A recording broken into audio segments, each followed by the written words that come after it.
On arrive à l'aéroport. J'ai cette image de mes 2 fils qui partent. Mais bon, je ne savais pas en fait à ce moment-là que c'est la dernière fois que je vais voir mes enfants. Ça va faire 5 ans.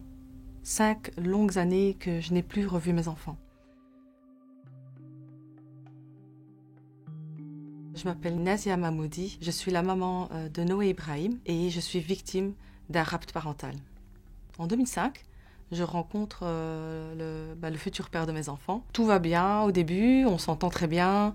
Nous nous marions, j'étais à la fin de mes études, donc j'ai fait un bachelier en psycho. En 2008, je tombe enceinte. Je suis vraiment heureuse de tomber enceinte. Malheureusement, je fais une fausse couche. C'est extrêmement difficile comme épreuve. Très vite, je retombe enceinte de Noé. Alors, 1 an après ma fausse couche, Noé naît. Mais il faut savoir que c'était une grossesse extrêmement difficile pour moi. Chaque mois, je courais chez la gynécologue pour entendre les battements du cœur de mon bébé. Il est né le 11 février 2009.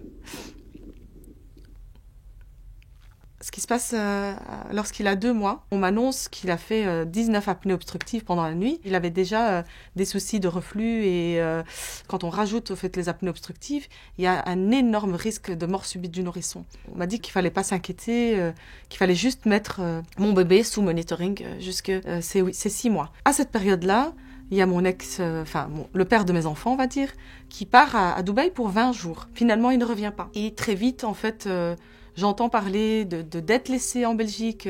Donc, on avait des restaurants. Qu'est-ce que c'est que cette histoire de dettes avec des fournisseurs J'ai compris, en fait, que finalement, c'était une sorte de fuite. Je me retrouve avec un appartement à gérer. Il n'y a rien qui a été vidé. Je me souviendrai toujours, j'ai pris ma valise et voilà, arrivé sur place. Je lui demande des explications. Et alors, il me dit, écoute, dès que je me refais à Dubaï, je rembourse tout le monde. Donc du coup, je suis rassurée. Je fais des allers-retours au début. Et à un moment donné, je dois accepter de m'installer à Dubaï.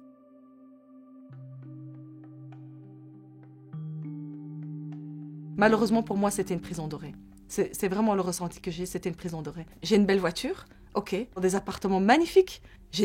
On va dire, j'ai tout. Mais en fait, je suis malheureuse. Ça a été très très dur de m'arracher à ma famille, à mes amis, à mes repères. En 2011, je tombe enceinte de mon 2e enfant, Ibrahim. Lors du 2e ou 3e mois de grossesse, j'apprends qu'il y a une infidélité. C'est un grand choc pour moi. C'est un peu compliqué pendant la grossesse. J'accouche à Dubaï. Je suis très seule à Dubaï. Et finalement, je trouve un poste dans une école pour être prof de français. Quand je trouve du travail, très vite, je vois que, non, en fait... qu'il n'est pas OK avec ça, il me demande de démissionner. Il faut savoir qu'à l'âge de 16 ans, j'ai commencé à faire des jobs étudiants, donc à 16 ans, je demandais plus d'argent à mon père. Je ne vais pas commencer à 35 ans à demander de l'argent chaque mois à mon mari. À un moment donné, je cède à la pression et j'arrête de travailler. Je suis dans une situation où j'ai pas d'accès au compte, je sens que je suis dans une emprise en fait financière. Et donc là, ça commence à faire des déclics dans ma tête. La même année, il me dit qu'il va dormir au bureau, qu'il est débordé de travail. Et en fait, tout doucement, comme ça, il quitte le domicile conjugal sans que je comprenne en fait ce qui est en train de se passer. Il y a 1 an qui passe. Là, il me dit que... voilà, il me met sur le fait accompli et il me dit que je dois accepter une 2e femme. Ok. J'étais tellement psychologiquement détruite que j'ai finalement à l'usure accepté cette situation. Et en décembre 2016, il me dit qu'il part au Maroc pour 20 jours. Comme on a ouvert une chaîne de restaurants à Dubaï, j'ai l'habitude de le voir partir plusieurs jours. Donc pour moi, c'est OK, il va au Maroc. Et au bout de 20 jours, il ne revient pas. Et qu'est-ce que j'entends de nouveau? Des personnes qui le cherchent de nouveau pour des histoires de dettes et qui cherchent où il habite. Moi, je suis avec mes enfants et je me sens, mon Dieu, en totale insécurité en fait. Et il y a des employés à lui aussi qui se retrouvent dans une situation catastrophique. Ils se retrouvent avec 10 mois de salaire non payé. C'est pas possible pour moi. Si on roule en Ferrari, on paye ses employés, en fait. Plusieurs mois où j'ai très peu de contact avec lui, donc il m'appelle comme ça 1 fois par mois. À un moment donné, il veut absolument voir ses enfants, donc ça faisait 4 mois qu'il ne nous avait pas vus. J'accepte d'aller au Maroc, le rejoindre pour qu'il voie ses enfants. Les enfants retournent à l'école au bout des 2 semaines de vacances, et à ce moment-là, j'ai plus de nouvelles du tout de mon mari. J'appelle, mais il répond pas. Et au bout d'1 mois et demi, il arrive brusquement, sans crier garde, sans prévenir, à la maison. Donc là, vous pensez bien que c'est la goutte d'eau qui a fait déborder le vase. Et là, je demande le divorce. Je lui dis, voilà, ça fait 3 ans que tu rentres pas, tu dors pas à la maison. Il y a ces 6 mois où je suis dans une totale insécurité. C'est trop, quoi. Je peux plus, j'en peux plus. Je peux pas vous donner tous les détails et je préfère pas. Mais divorcer, c'était vraiment une question de survie pour moi parce que j'étais une mort vivante, en fait. À ce moment-là, il accepte que je rentre à Bruxelles. Il me dit, écoute, voilà, on n'a pas réussi notre mariage, on va réussir notre divorce. On va préserver psychologiquement nos enfants. Et quand j'entends cette phrase, je me dis, voilà, c'est ça que je veux en fait. Je fixe un rendez-vous avec l'avocate pour entamer les démarches de divorce à l'amiable. Malheureusement pour moi, l'été, ce sont les vacances judiciaires. Il n'y a rien qui se passe au niveau de la justice. J'ai conscience en fait qu'il n'y a pas encore de cadre juridique entre nous. En même temps, je me dis, voilà, il m'envoyait des messages en me disant qu'il allait nous sécuriser financièrement, que c'est lui qui allait payer le loyer, il allait m'acheter une voiture à Bruxelles. J'accepte d'envoyer les enfants en été, donc je fais une autorisation de voyager pour les enfants. À ce moment-là, ils ont 8 et presque 6 ans, donc on arrive à l'aéroport. Et là, c'est la crise. La crise. Ibrahim qui hurle à l'aéroport. Maman, je veux pas partir, je veux rester avec la famille, c'est pas possible. Il y a encore ce bruit, ces hurlements qui résonnent dans ma tête. Et je le rassure, je dis, écoute Ibrahim, tu vas aller voir ton papa il t'aime. Et voilà, papa, tu lui manques énormément aussi. Je les laisse comme ça.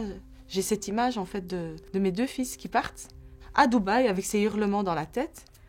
Et en me disant, voilà quoi, c'est leur père et jamais je voulais retirer le droit de voir ses enfants.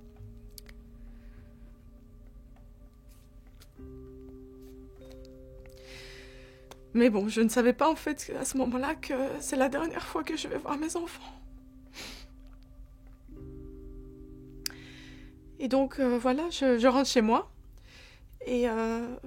et tous les jours j'ai des nouvelles des enfants. Tout va bien, il y a le 25 juillet qui arrive, c'est l'anniversaire d'Ibrahim, il fête ses 6 ans avec son papa. Et voilà, je suis très heureuse de le voir heureux avec son papa. Puis à un moment donné, il me dit que voilà, il va faire un contrôle chez le dentiste pour les enfants.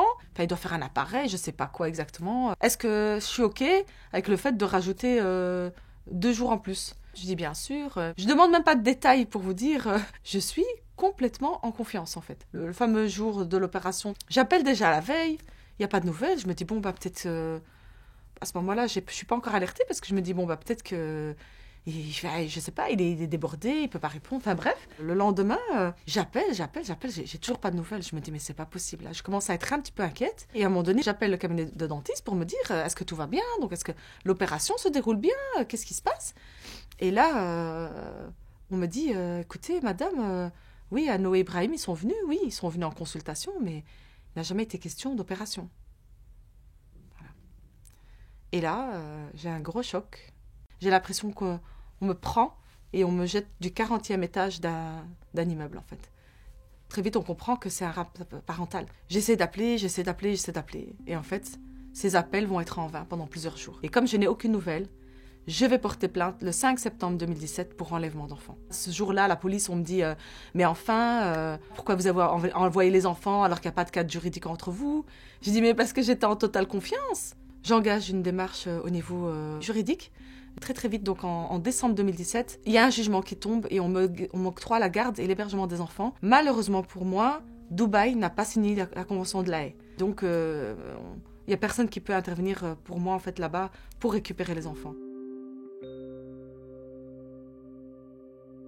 Et très vite, lui, de son côté, entame des démarches à Dubaï pour obtenir une interdiction de sortie de territoire des enfants sans l'accord du père. Là-bas, on lui accorde la garde des enfants et la répudiation, alors que je n'ai jamais eu droit à la défense. Je continue mes démarches. Le 11 septembre 2018, il y a un mandat d'arrêt à son encontre qui se met en place. Mais en fait, rien n'y fait. Il a fait appel du mandat d'arrêt, il a fait appel de tout et n'importe quoi. C'est interminable, en fait. C'est interminable et voilà, même les audiences, elles sont reportées 4-5 fois. C'est extrêmement long, c'est extrêmement épuisant psychologiquement. Mon seul crime, on va dire, si on peut appeler ça un crime, c'est d'avoir demandé le divorce, en fait. Donc, quand les enfants ont été retenus à Dubaï, pendant presque 1 an, je n'ai eu aucune nouvelle d'eux. Pendant une audience, en fait, il y a une juge qui a interpellé, en fait, son avocate en disant est-ce que vous vous rendez compte que madame n'a pas de nouvelles des enfants depuis des mois et des mois. Donc, à ce moment-là, ce qu'il a bien voulu mettre en place, c'était un appel téléphonique 1 fois par semaine. En fait, il n'y a jamais eu de FaceTime, il n'a jamais accepté le FaceTime entre nous. Donc, depuis 5 ans, je ne les ai pas vus et ne m'ont pas vu. Donc voilà, plusieurs fois, il y a eu 3 mois de rupture téléphonique. Une fois, je les ai, une fois, je suis punie, une fois, je les ai pas. Et il faut savoir que depuis 10 mois, je n'ai plus aucune nouvelle d'eux. Depuis le 17 juin 2021, voilà, ça aussi, ça m'a travaillé, ça me bouffe en fait depuis 10 mois en me disant mais j'avais déjà droit qu'à 5 minutes. Petite bouffée d'oxygène que j'avais dans la semaine m'a été retirée depuis 10 mois. Et aujourd'hui, je suis vraiment dans l'urgence. Je ne peux plus supporter une seule journée sans mes enfants. Je les ai quittés, ils avaient 8 ans et 6 ans. Et là, Noah a eu 13 ans et Ibrahim va avoir 11 ans au mois de juillet. Je vais plus revoir mes enfants en fait. Je vais plus les revoir. Beaucoup m'ont demandé pourquoi en fait j'ai pas pu me rendre à Dubaï. Non seulement je me sentais pas en sécurité d'y aller, mais en plus comme il a saisi les tribunaux à Dubaï, j'ai toujours eu peur que moi je me retrouve à l'aéroport et que je me fasse emprisonner ou j'en sais rien en fait. Donc du coup j'ai pas de visibilité en fait sur la législation sur place. La seule façon en fait de faire valoir mes droits et de débloquer la situation pour pouvoir revoir mes enfants, c'est de saisir les tribunaux émiratis. C'était un coût de 15 000 €. Là, j'ai repris des études, donc c'est énorme pour moi. Et je me suis dit, mais comment je veux faire pour faire valoir mes droits à Dubaï? Un jour, j'expliquerai à mes enfants que malheureusement, je n'avais pas les moyens financiers. Du coup, les amis m'ont vraiment poussé à créer une cagnotte Cotise Up.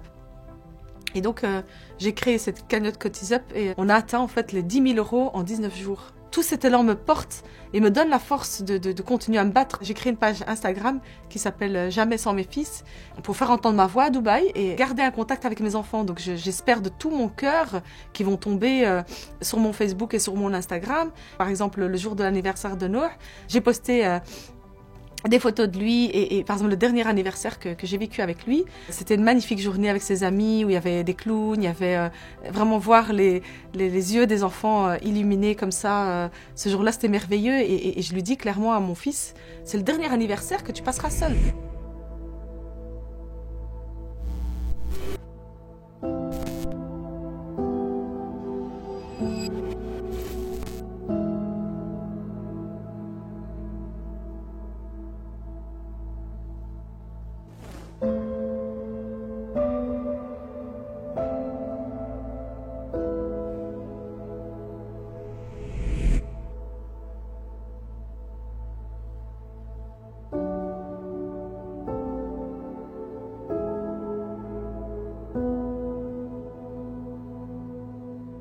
Si jamais mes enfants tombent sur cette vidéo, j'aimerais leur dire, sachez qu'à aucun moment je ne vous ai oublié. Je voulais leur dire que je les aime du plus profond de mon cœur. Je m'accroche à cet espoir de vous revoir très très très très bientôt et qu'il y aura un magnifique soleil au bout du tunnel. Inch'Allah.